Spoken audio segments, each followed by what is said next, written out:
चलिए गुरु जी,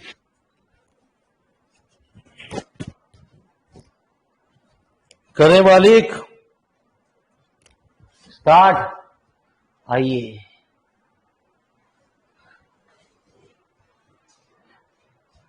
तो कौन सा क्वेश्चन?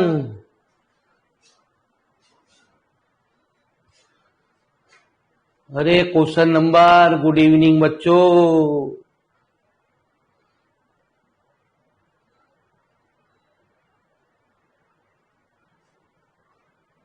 41, 42, 41, 42, 41, 42।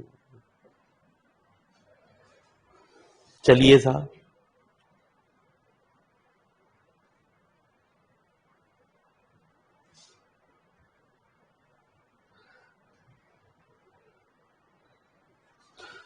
तो कहता है रॉलिन्स थ्योरम की बात को कह रहा है सवाल के अंदर। रॉलिन्स थ्योरम पहली बात तो कौन से इंटरवल पे सेटिस्फाई करती है? 0 और 1 पे क्या ये वैल्यू एप्लीकेबल है नहीं है सवाल के अंदर? सबसे पहले वही बात को देखते हैं। तो आइए जरा मेरी बात को जरा ध्यान से सुनते हैं। F0 0 माइनस 1 की पावर 2/3 माइनस, तो माइनस 1 का होल स्क्वायर की पावर 1/3 माइनस। तो क्या हुआ जी हमारा? ये हुआ 1 की पावर तो कुछ भी कर लो 0। F1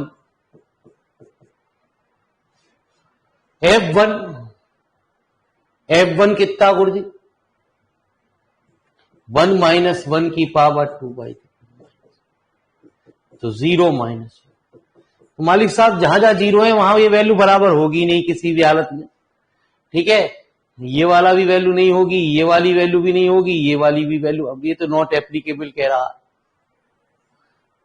-1 और 1 के बीच में भी नहीं होगा ये सवाल के अंदर, क्योंकि ये वैल्यू 0 हो जाएगी सवाल के अंदर। तो ये बराबर नहीं हो रहे, यही कंडीशन सेटिस्फाई कर रही है उसका। ये तो सिंपल है। इसको तो एक्चुअल में ये गलत छप गया। ये अगला क्वेश्चन भी यही था, लेकिन छपा हुआ अलग था। तो ये हमारा ये x+1 बन गया सवाल के अंदर। x+1 पे ये वैल्यू हमारी क्या है? Satisfy the interval. ठीक है जी, the function satisfied condition of the Rolle's theorem in the interval. तो 0 पे तो हमारा सवाल के अंदर ये वैल्यू 1 आई, और 2 पे वैल्यू हमारी गलत आई गुरु जी। ये अगला गलत हो गया गुरु जी। ये सवाल ये था जी गुरु जी। 42 और 43 एक सवाल है गुरु जी। ये दोबारा बन गया गुरु जी।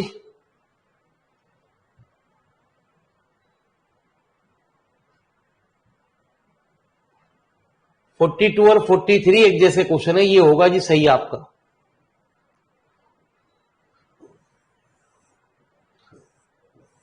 फोर्टी टू कैंसिल हो जाएगा जी। 42 कैंसिल कर लेना गुरु जी। ये सवाल सही है जी आपका। आ गया क्लियर? इसे कैंसिल कर लेना गुरु जी। यहां मॉडुलस होता है ये। अब ये सेम क्वेश्चन नंबर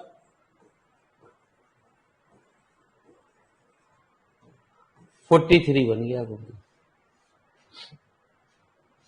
मॉडुलस होगा जी आपका। सिंपल बात है, ऐसा तो कोई लिख ही नहीं सकता गुरु जी। अब यदि ऐसा लिखना है तो सीधे सीधे उसे लिख दो x+1। अब x+1 पे तो कोई भी इंटरवल पे बराबर होगा ही नहीं सवाल के अंदर। कोई सा भी इंटरवल ले लो जी आप। तो ये रॉन्ग है जी आपका सवाल। पीछे वाले सवाल में करेक्शन कर लेना। क्लियर हो गया?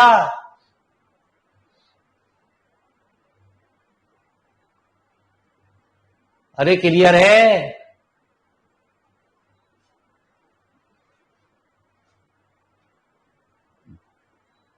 ध्यान नहीं करा गुरु जी। दोनों सवाल एक जैसे रिपीट हो गए, 42, 43। और कोई सवाल?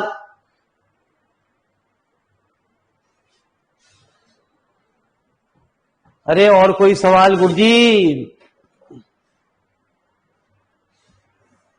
नहीं, कहां तक कराए? किसी और बच्चे की कोई प्रॉब्लम? अरे कहां तक कराई गुरु जी? कहां तक कर लिया आप लोगों ने?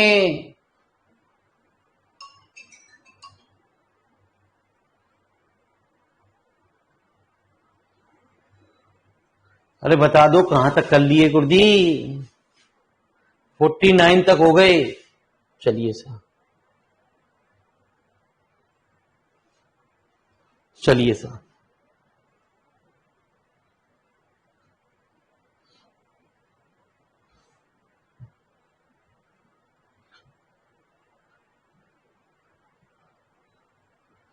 तो कह रहा इनमें से कौन सी वैल्यू रॉलिस थ्योरम की कंडीशन को सेटिस्फाई कर रही है? देखो जी, ये फंक्शन हमारा जितने भी मॉडुलस वाले सवाल है, ये डिसकंटिन्यूअस होगा एट x इक्वल टू 0 पे। इसमें F2 और F3 ही बराबर नहीं है गुरुजी। 10x 10 pi by 2, 10 pi by 2 infinite, ये भी डिसकंटिन्यूअस होगा at x equal to pi by 2। Sine में आप ग्राफ का भी जानते हो गुरुजी, इसको आप ग्राफ के तरीके से भी जानते हो कि साइन एक्स का जो ग्राफ होता है गुरुजी,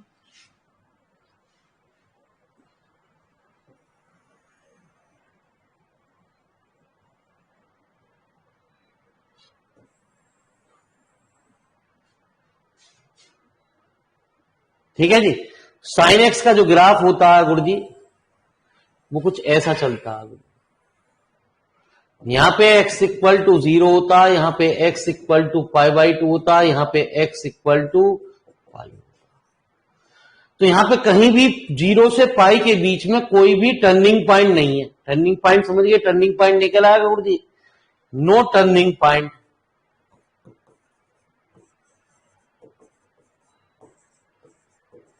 तो 100% फंक्शन डिफरेंशियल भी होगा, 100% फंक्शन कंटिन्यूअस भी होगा।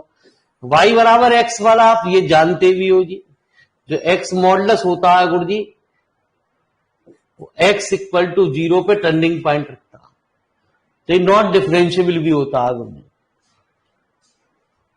आप ग्राफ के द्वारा समझ लीजिए।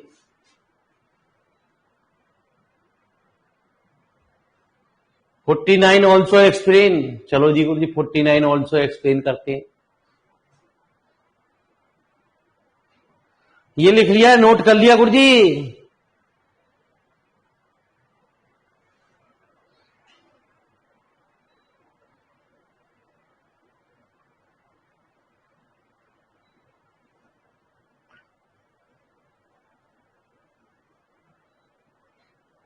चलिए साहब,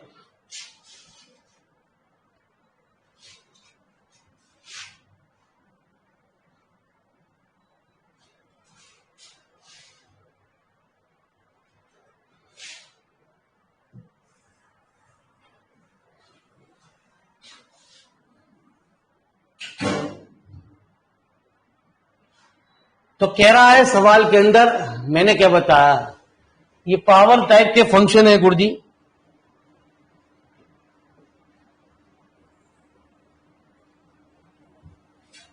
यदि ओपन कोई पावर रखेंगे, इसे खोलेंगे ना, यदि पावर 2 या 3 होती तो 100% ये पॉलिनोमियल फंक्शन होते। फिलहाल अभी भी ये पॉलिनोमियल फंक्शन है गुरुजी। सपोज करो ये m की पावर 2 है और ये पावर 1 और इसे गुणा करोगे तो पॉलिनोमियल फंक्शन आएगी सवाल के अंदर। रॉलिस थ्योरम में मैंने आपको एक बात ये भी बताई, जो इंटरवल होते हैं हमेशा ये छोटा होता है और ये हमेशा ये बात होती है, इंटरवल होते हैं। और कभी भी अपॉन में फंक्शन नहीं होना चाहिए, अपॉन में फंक्शन नहीं होना चाहिए, हमेशा पॉलिनोमियल फंक्शन नीचे अपॉन में नहीं आना चाहिए। m और n की वैल्यू जो होनी चाहिए वो हमेशा एक पॉजिटिव इंटीजर होनी चाहिए। आपकी किताब में भी ये सवाल है, बीएससी किताब खोलोगे तो आपको वहां दर्शन होंगे सवाल के अंदर। और a की वैल्यू हमारी क्या है, उनने खुद कह दिया सवाल के अंदर, satisfy the condition of रॉलिस theorem. ऐसी क्या कंडीशन होगी जो ये रॉलिस थ्योरम की कंडीशन को सेटिस्फाई कर जाए सवाल के अंदर। अब हमें ये तो पता है कि इंटरवल कौन से होने चाहिए, ए और बी होने चाहिए, ए और बी पे ही वैल्यू 0 होती है। तो ए की वैल्यू हमेशा बी से, मैंने आपको बताया इंटरवल में ये तो होना ही होना चाहिए सवाल के अंदर। और जो भी ये पावर होती है हमेशा पॉजिटिव इंटीजर होनी चाहिए। तो रॉलिस थ्योरम तब सेटिस्फाई करेगी जब m और n हमारे पॉजिटिव इंटीजर होंगे। बाकी यदि आपको इसे देखना तो बीएससी के कॉपी किताब में देखो, कॉपी में देखोगे तो पूरा सवाल सॉल्व कर रखे दिखा रखा आज हमने एज इट इज। लेकिन यहां तो हमें शॉर्टकट ट्रिक सीखनी है जी, तो शॉर्ट ट्रिक से हमारी ये बात कुछ ऐसी ऐसी बात हुई जी।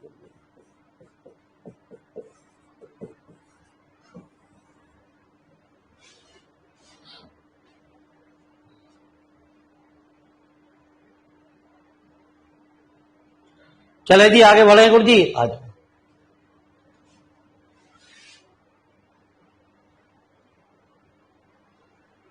तो आओ जी मेरे मालिक, मेरी बात को जो ध्यान से सुनते हुए बढ़ते हैं। देखो जी बड़ी ध्यान से सुनना, बच्चे बड़ी जल्दी में बाजी में गलती पड़ जाते हैं। जहां स्टेटमेंट की बात आती है रॉलिज में, तो सबसे पहले आपको यहां देखना पड़ेगा आपको कि रॉलिज में एफ ए बराबर एफ बी लिख रखा है, इसमें कहीं नहीं, यहां तो कहीं दे ही नहीं रखा। तो ये रॉलिज तो है नहीं गुरुजी। एफ ए बराबर एफ बी होता तो सीधे सीधे एफ डैश सी की वैल्यू हो जाती 0। अभी मैं आपको यही बात बता रहा हूं। लेग्रांजेज में क्या होता है, लेग्रांजेज में एक फंक्शन होता है, कॉची में 2 फंक्शन होते हैं। पहले मेरी बात नोट कर लो जिससे कि आपको बात समझ में आ जाए। जब मैं आपको यहां लिखवाऊंगा तब बात समझ में आएगी गुरुजी, ये कुछ बात को समझो।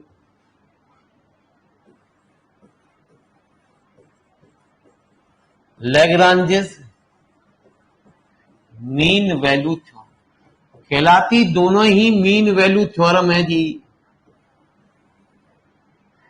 पहला पॉइंट वही F X is continuous in the close interval A comma P.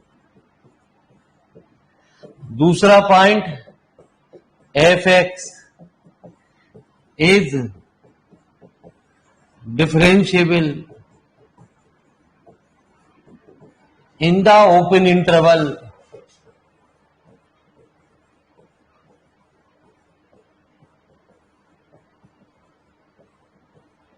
A comma B.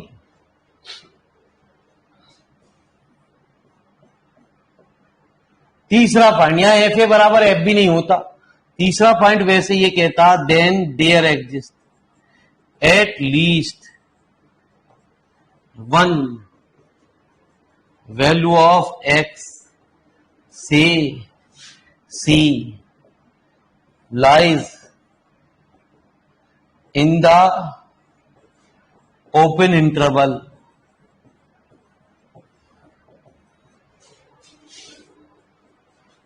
A comma B such that. मेरी बात अपने आप समझ में आएगी जब मैं आपको दोनों में लिखवा दूंगा।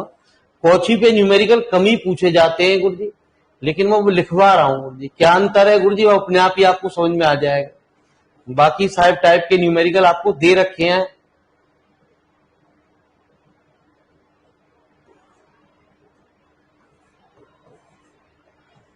तो फटाफट ये नोट करिए लेग्रांजेस के बारे में।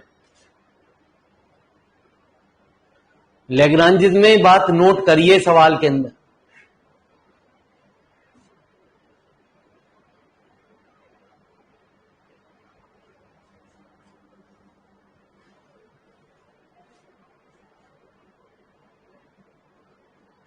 अभी इन पे न्यूमेरिकल आने जा रहे हैं आगे।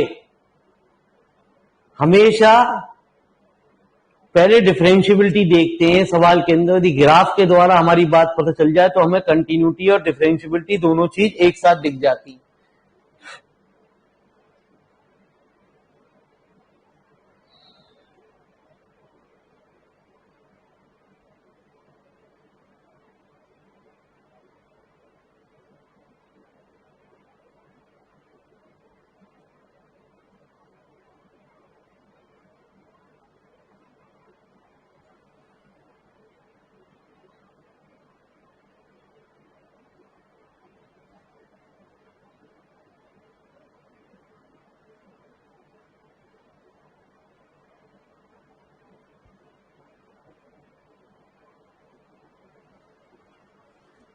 हाँ जी नोट हो गया।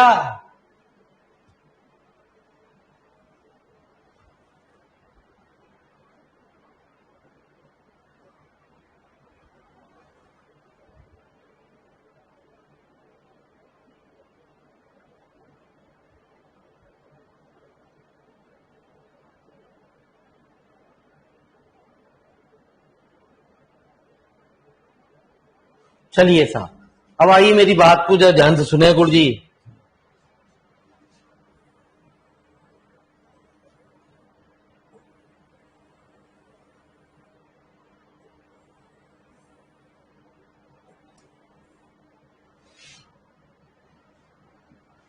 तो एक होती है कॉची,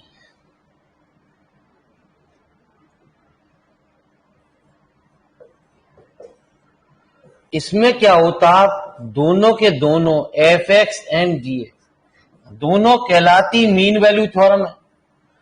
इसमें दो फंक्शन बात करते हैं कि f x and g x are continuous in the close interval A comma b. दूसरी बात, एफ एक्स एंड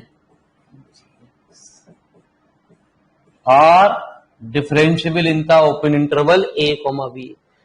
और इसमें तीसरी बात बड़ी इंपॉर्टेंट है गुरु जी, इसी को पहले चेक करा जाता है रोलीज में सबसे पहले। तीसरी बात यहां पहली चेक करी जाती है, कहते हैं जी डैश एक्स की value not equal to 0 in the open interval A comma. बस यहां का अंतर होता है गुरु जी, वो अंतर क्या होता है गुरु जी, वो भी समझ लो जी।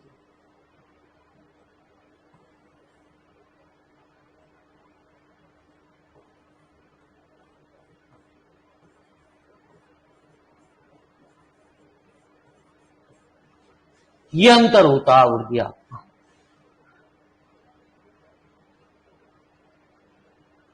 तो आज आपकी पीडीएफ में कुछ इंक्रीमेंट हो गया है गुरु जी। पीडीएफ डिफरेंशियल इक्वेशन के 4 चैप्टर, कैलकुलस का पूरा दी एंड हो गया, मैक्सिमम मिनिमम और एक चैप्टर इंक्लूड हो गया।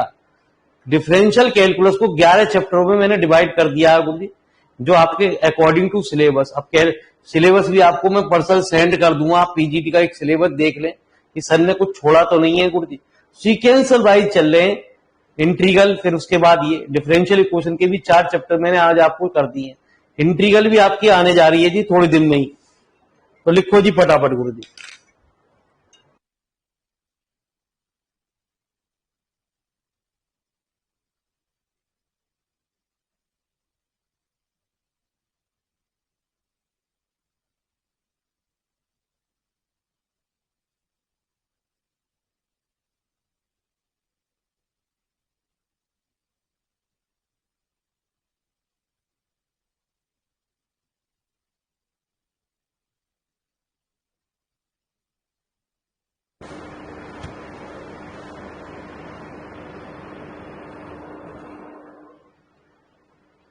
तो 1 मिनट के लिए बेटा क्लास दोबारा चालू हो रही है, अभी 1 मिनट है ना जी, थोड़ा वेट करें, 1 मिनट बाद फिर स्टार्ट कर रहा हूं गुरु जी क्लास को दोबारा से।